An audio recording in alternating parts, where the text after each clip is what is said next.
very first question is,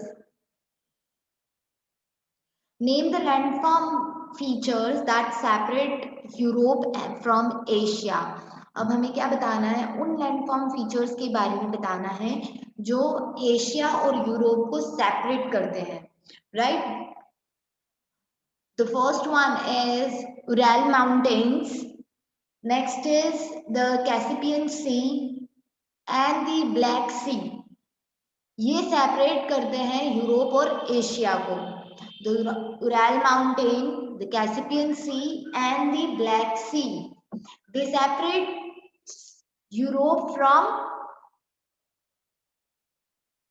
Asia.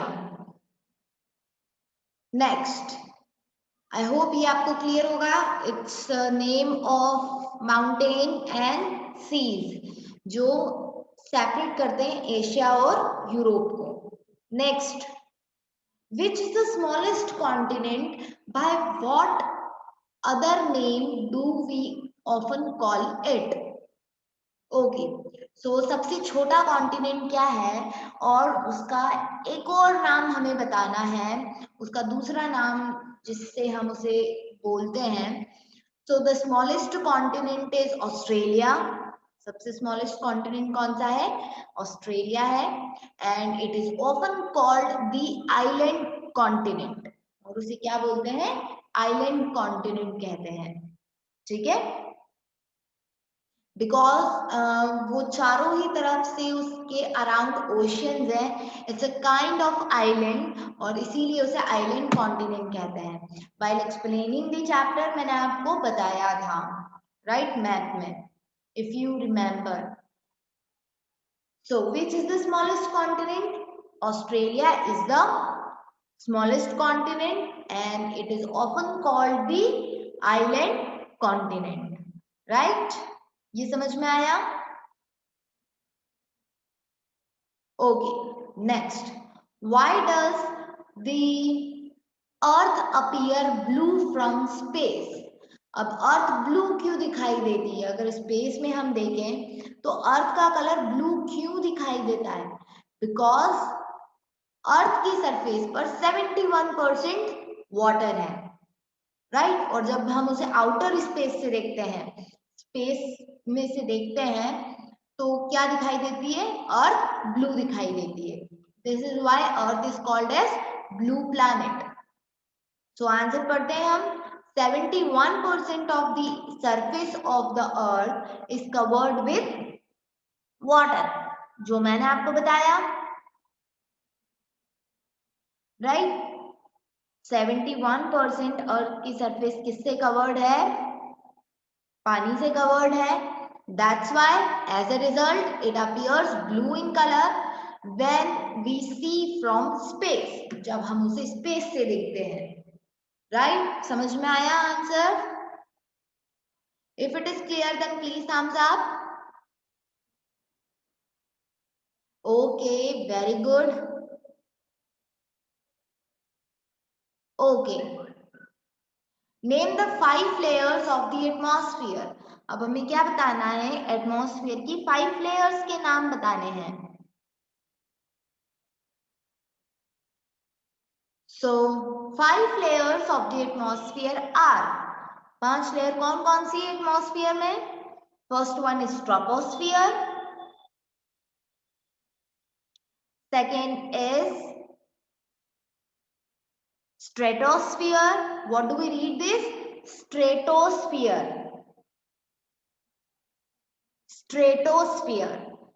Okay, so first one is troposphere, second one is stratosphere, third one is mesosphere, mesosphere, fourth one is thermosphere, thermosphere, and last one is exosphere, exosphere, right? Now can you read this? Answer read करो आप लोग. The 5 layers of atmosphere are troposphere, stratosphere, mesosphere, thermosphere and exosphere. ठीक है, now is it clear? Okay, next one, fifth one, what is the relationship between air temperature and air pressure? अब air के temperature में, right, air का जो temperature होता है, sometimes there is cold air, sometimes there is hot air, तो air के temperature में और एयर के प्रेशर में, जिस प्रेशर से एयर ब्लो करती है, इन दोनों में क्या रिलेशनशिप है हमें बताना है। बहुत इजी चीज है, अगर आपको समझ में आ जाए तो ध्यान से सुनना। Air pressure depends on the temperature of air. अब हवा का जो प्रेशर है, राइट, किस प्रेशर से हवा ब्लो करेगी, किस पे डिपेंड करता है? एयर के टेम्परेचर पे, right. Warm air is light. अब जो वार्म एयर होती है, जो गर्म हवा होती है, वो लाइट होती है, राइट, विच एक्सर्ट्स लो प्रेशर, जो जिसका प्रेशर क्या होता है? लो होता है। while cold air is heavy, और जो कोल्ड एयर होती है वो क्या होती है? हैवी होती है, और इसीलिए वो क्या होती है? उसका प्रेशर ज्यादा होता है। अब इसका मैं एक आपको एग्जांपल देती हूँ। ड्यूरिंग समर सीजन, सिंस हवा कैसी होती है? गर्म होती है, राइट, तो इसीलिए गर्मी के सीजन में हमें जो विंड ब्लो करती है वो फील नहीं होती, क्योंकि हवा का जो प्रेशर होता है वो लो होता है, राइट। और कोल्ड में जब हवा ब्लो करती, विंड ब्लो करती है, सिंस वो कोल्ड एयर है, तो कोल्ड एयर का प्रेशर ज्यादा होता है, इसीलिए हमें कोल्ड एयर फील होती है। समझ में आया? ये समझ में आया? Okay. Air pressure varies from place to place. अब एयर का प्रेशर जो है वो हर प्लेस पर अलग होता है। कैसे? जैसे डेजर्ट एरिया पर अलग होगा, कोस्टल एरिया पर अलग होगा, माउंटेन एरियाज पर अलग होगा, and time to time depending on the varying temperature. अब हर जगह का टेम्परेचर अलग होता है, इसीलिए हर जगह की एयर प्रेशर भी डिफरेंट होता है। समझ में आया? आंसर बहुत इजी है। तो एक बार और हम आंसर पढ़ लेते हैं। Air pressure depends on the temperature of air.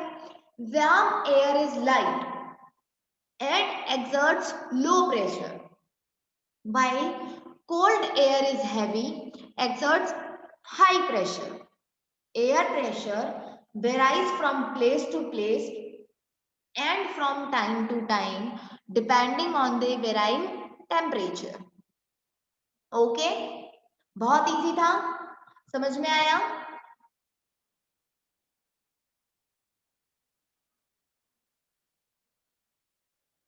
Okay, next is what is an ecosystem. अब इकोसिस्टम क्या है?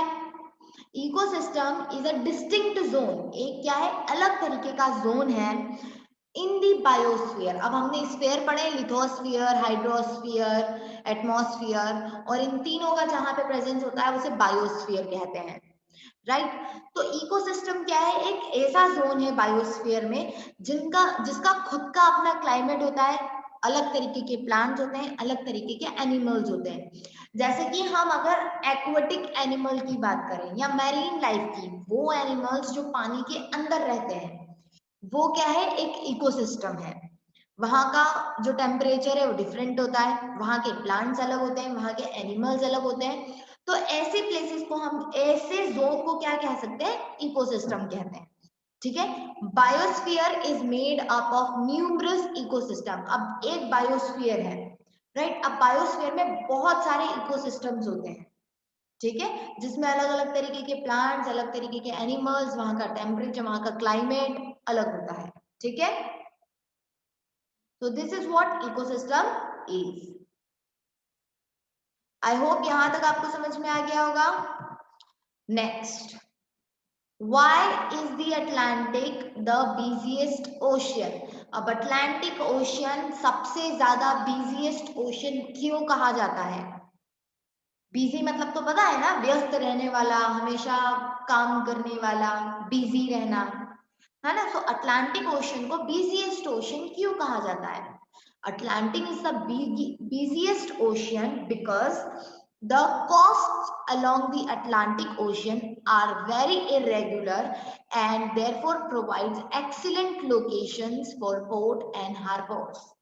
अब अटलांटिक ओशियंस की जो कोस्टल लाइंस हैं, कोस्ट मतलब तो समझते हो ना, किनारे। सो अटलांटिक ओशियन के जो किनारे हैं वो बहुत ज्यादा इरेगुलर है, मतलब इवन नहीं है, जो सरफेस है वो इवन नहीं है, इरेगुलर है। और इसीलिए वहां पर पोर्ट्स और हार्बर्स की लोकेशन बहुत अच्छी है और वहीं से इंपोर्ट और एक्सपोर्ट किया जाता है। As a result ocean is the busiest in terms of passengers, और इसीलिए पैसेंजर्स जो होते हैं, पैसेंजर्स मतलब यात्री, तो इसीलिए लोग वहां से ट्रेवल करते हैं। And cargo traffic, cargo traffic क्या होता है, जो कार्गो शिप्स होती है ना, वो क्या करती है, इंपोर्ट एक्सपोर्ट करती है, यहाँ इस कंट्री से सामान दूसरी कंट्री पर ले जाती है, दूसरी कंट्री से इस country, this is called import export, right. तो इसी कारण से अटलांटिक ओशियन को बिजिएस्ट ओशियन कहा गया है। ओके, यहां तक समझ में आया?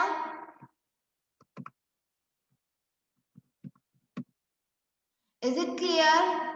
Then please thumbs up. Okay, now we are going to the last question for today, और ये आपने साइंस में भी लर्न किया होगा। Describe the composition of atmosphere. हमें क्या बताना है, एटमॉस्फेयर की कंपोजिशन बतानी है, मतलब एटमॉस्फेयर किससे मिलकर बनी है। हम बोलते हैं एटमॉस्फेयर अराउंड अस, राइट, तो किससे मिलकर बना है। So the main component of atmosphere are nitrogen which is of 78%, oxygen 21%, and remaining one is made up of gases like carbon dioxide, hydrogen, argon, helium, ozone, water vapor, dust particles, pollen grains, and many other impurities like smoke, salt, and other chemicals in varying quantities.